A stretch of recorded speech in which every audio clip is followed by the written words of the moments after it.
What is up, and welcome back to another episode of Blood and Beer, the show where we talk blood sport and we drink beer. I'm your host, Matt, and as always, we've got some MMA to talk, we've got some beer to drink. Today's MMA, we're getting a little ahead of ourselves, but we're doing UFC 314, the prelims preview. This card is so stacked, top to bottom, and I mean top to bottom, even with the early prelims. This prelim card is better than most of the fight nights we've been getting, better than anything the Apex has thrown at us, better than the last two Apex cards, that's for damn sure.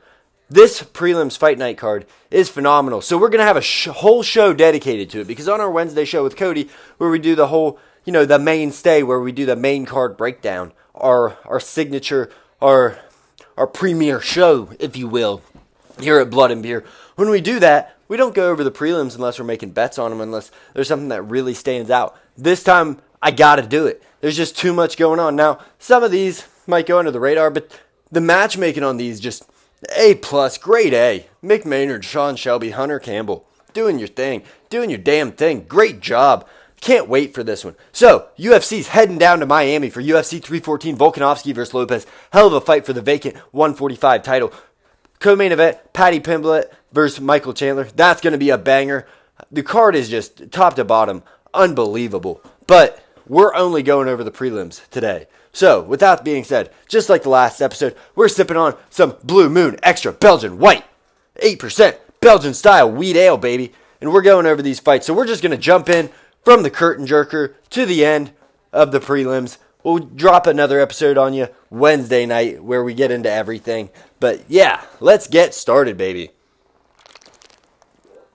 And we're getting started with Nora Cornell versus Haley Cowan, whatever. Both very low-ranked bantamweight fighters. Cowan is a very technical fighter. She's got good striking, good wrestling. She does everything right. Nothing jumps off the page at you with her, though. She doesn't have finishing power. She doesn't have a ton of submissions where if you go to the ground with her, you got to really, really tighten up your stuff and look out for her. I'm not saying she can't get a submission. I just don't see it happening. Whereas Nora Cornell, this woman, she's kind of awkward out there, kind of herky-jerky style. Muay Thai specialist. And she's big for 135. She packs a punch. She carries some power. She dropped her last fight by split decision. It was a close one. She lost it. I thought she definitely lost it. But what I saw in it was this woman could really put some other ladies' lights out. She's got power. She just really sets her feet when she throws. She could knock someone out. So I wouldn't be surprised to see Nora Cornell get a knockout here over Haley Cowan. Haley Cowan, not a huge star, not a huge anything. Like I said, technically good, just not much of anything there to get behind. But if Cornell doesn't get a knockout, I wouldn't be surprised if we see Haley Cowan jab her way in, hold her against the cage, maybe take down, get up, that kind of fight where there's not a lot of action. She just controls the fight. A little bit less severe than what Torres Finney did in his fight with Robert Valentin this past weekend. But, yeah, it could be a great finish. I don't know if it'll be a great fight, but Nora Cornell, she's got power. 6 knockouts in her 8 wins. She's got power. So, could be a TKO to start the card. You never know. Moving on, though, the second fight of the night.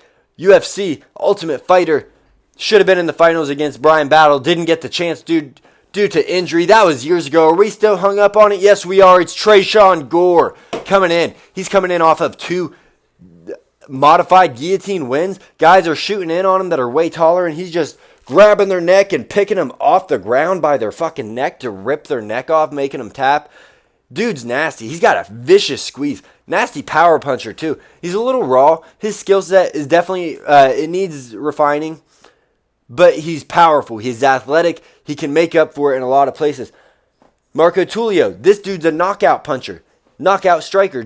He's going for the knockout. 13 fights, 9 win streak. I think 11 of them or 10 of them are by knockout. Dude's a beast.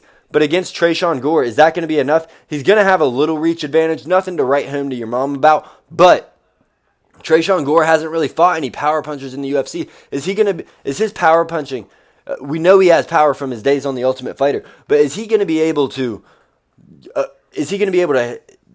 go blow for blow with Tulio. Is he going to be able to actually strike there, or is Tulio going to freeze him in his tracks and put him out early? I don't know. But if Trayshawn Gore catches you with one of his counter hooks, with one of his check hooks, you're done for. It's catching you on the chin and it's taking your head off. You're decapitated. You're done. It's over. And if Tulio gets nervous or gets tired, shoots a takedown, good luck, buddy. Your neck's going home with Trayshawn. So that's how I see this fight going down. I really like Trayshawn here. I think we could see another emphatic victory. But either way, guys are knockout artists. We're going to see someone go down. So if Trayshawn doesn't get the win, he's probably going to get knocked out in emphatic, and there's that word again, emphatic fashion.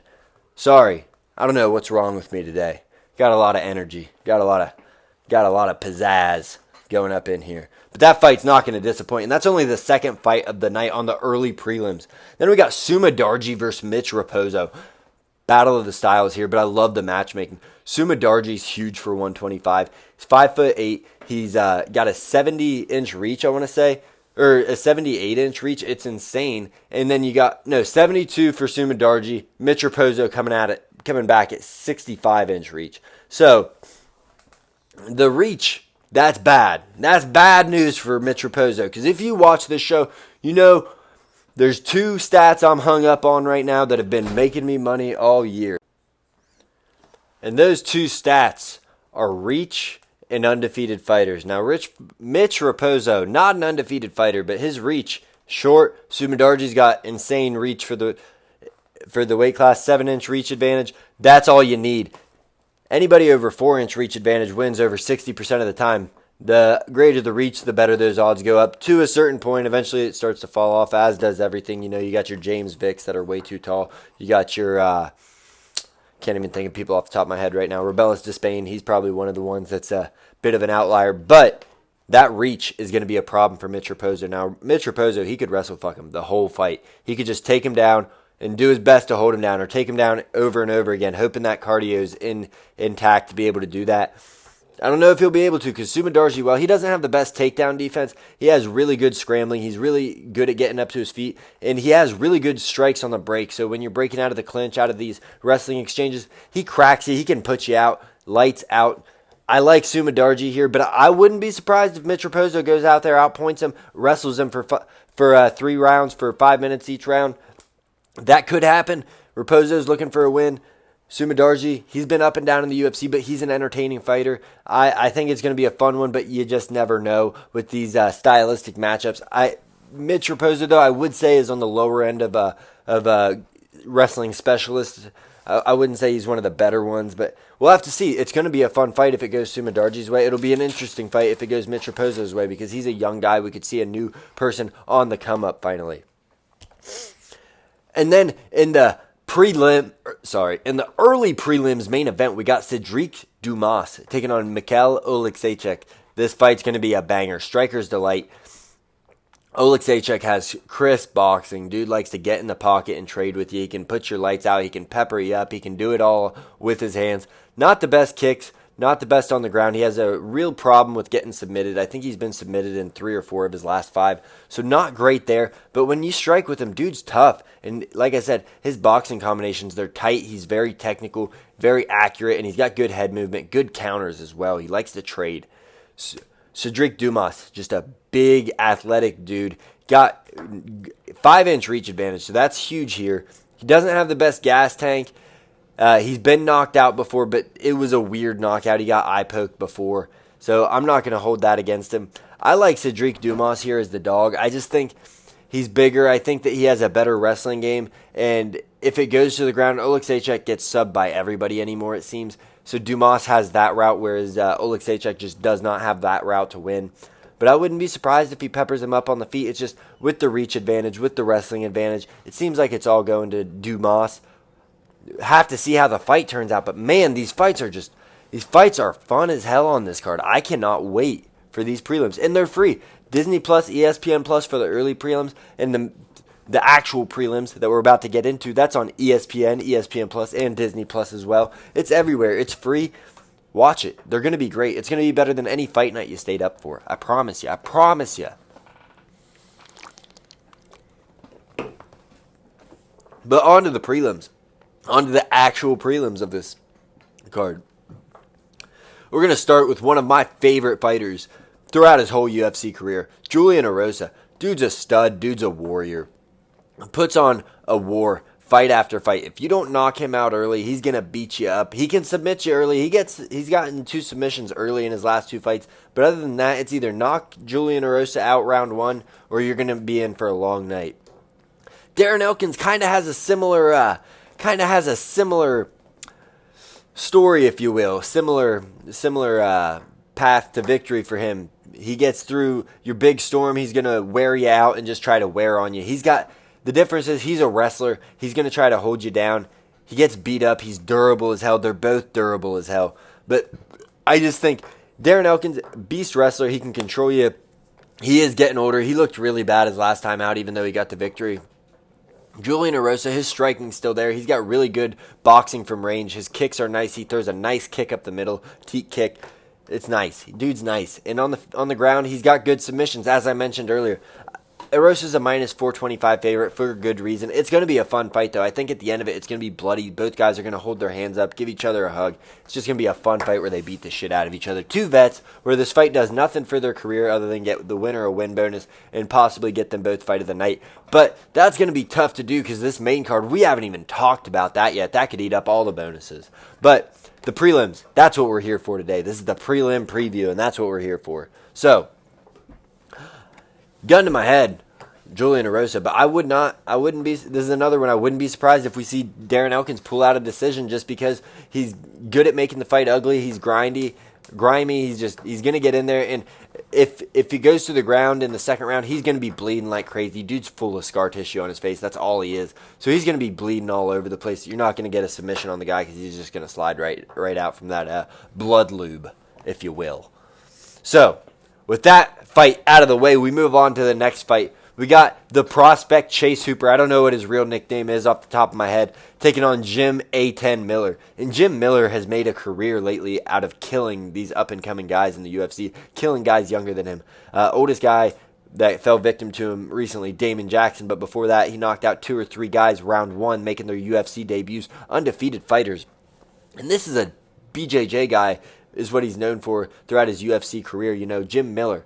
We're not going to get into all the accolades, all the history, but UFC 100, 200, and 300, he's been there for them all. He's been around forever. He's fought everybody. He's done everything you can do. Taking on Chase Hooper at lightweight here, and Chase Hooper's a minus 950 favorite. This is a kid that's just gotten better and better each time out. He came into the UFC strictly BJJ, just a grappler, looking for chokes, looking for arm bars, heel hooks. That's his thing. Got beat up, got knocked out a few times. Said, hey, I need to adjust my plan, need to get better in other places. Now his striking's come along. His wrestling's fantastic. He gets on top of you, and he just has this vicious ground and pound. Dude's the whole package, and he's slowly coming along. You know, he's not making a lot of waves. He knows that he's still got some improvements to make. This dude's going to be a sneaky top 15 guy in the next couple years. You're not going to see it coming, and then you'll be like, Chase Hooper, top 15. Shit, that's a tough matchup. That guy, that's a tough matchup. You got to knock him out because you're not beating him on the ground and on the feet anymore. It's a toss-up, and he's got power. But Jim Miller, you can never count the guy out. On the ground, submissions for days. He's got a nasty guillotine choke. The squeeze is good. He gets to the back like no other. But I don't think Chase Hooper will have a problem on the ground there. I think we'll see a lot of high-level grappling exchanges that see a scramble that just ends in a break. We're going to see a strike fest here, and that benefits Jim Miller.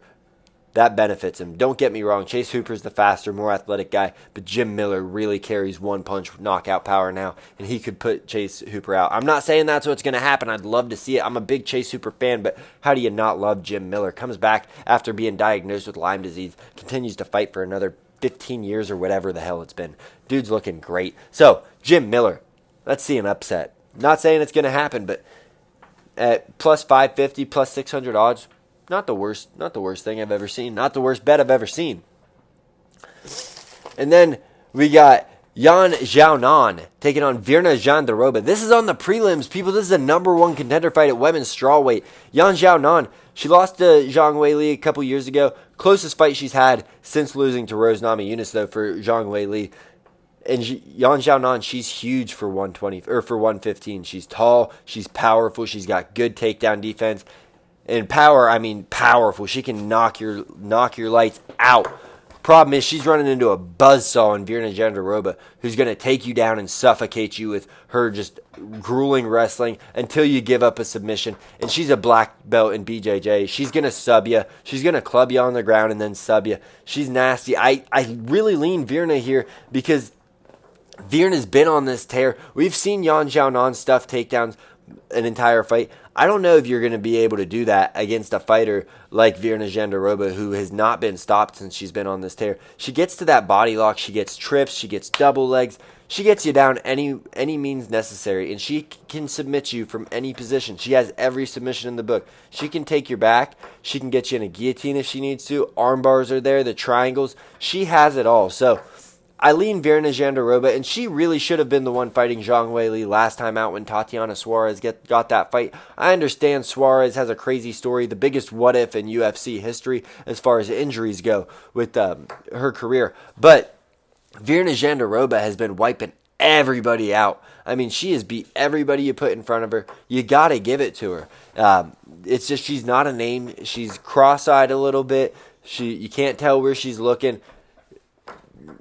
The UFC probably doesn't think she's marketable, so she's just been taking the slow road. But I'm telling you, this girl is she's a force.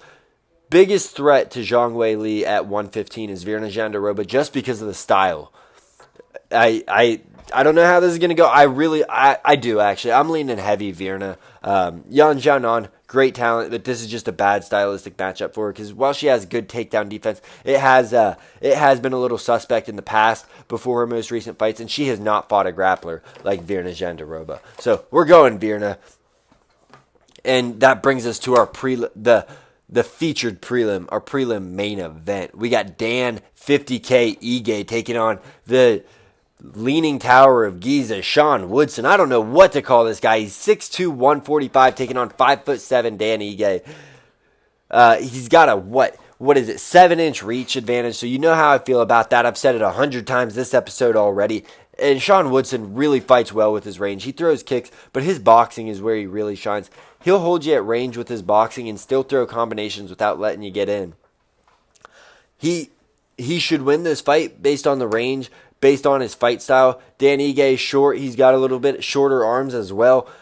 Powerful guy, though. And the way that Dan Ige wins this fight is when Sean Woodson's unloading one of his 10, 15 punch combinations that he does up against the cage where he's just peppering you up to get you to open up and crack you with something big. When he's doing that, Dan Ige is going to have to explode into a right hand or a left hook to put him out. I don't know if we're going to see that. You don't like to bet on if there's only one path to victory, you don't like to bet on it. But Dan Ige has been so reliable. He's been up against the best, pushes them to their limit, and then he gets knocked back down a peg to these contenders, or to these guys that are rising stars like the Sean Woodsons.